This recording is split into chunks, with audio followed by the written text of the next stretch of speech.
Maria, what do you maybe know what you think of Raul Tan's resignation? Hindi ko rin alam. Pero ano tingin niyo ba?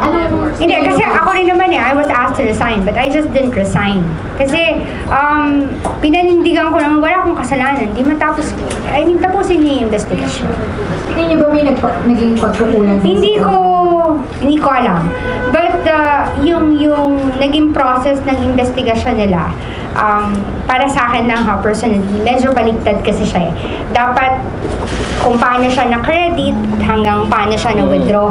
Ang nangyari dito sa investigation kasi, mula sa branch, saka pataas. Mali eh. Dapat pataas, pababa. Kaya nga diba, ang tinanggal ako, yung district head ko. Hindi tinanggal si Kwan, nag-resign yun ha. Inispin lang nila. She resigned, si Angela. Oh. Si Angela resigned. Diba yung district head ko? Because she was being pressured. Yung messenger.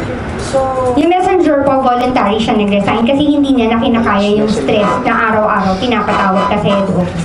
Tapos ang kausap mo si Attorney Estadillo, tapos security ng bangko. Joey Morales po. So, disappointed ba kayo sa Senate impeachment? Sa tingin nyo, kumusta yung nangyayari investigation? Are you disappointed? Are you okay? Hindi naman po. Kumbaga, parang sa akin, hindi na importante yung kung naging fair, hindi fair. Basta sa akin, nasabi ko na yung dapat kong sabihin. Do you think it's fair?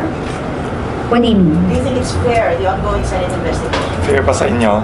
Okay naman po, kasi I was able to air my side at least, di ba? At least yung Senado, pinakinggan ako. Kasi yung institusyon na pinagtrabahuan ko, pinakinabangan ako, hindi hinir yung side ko.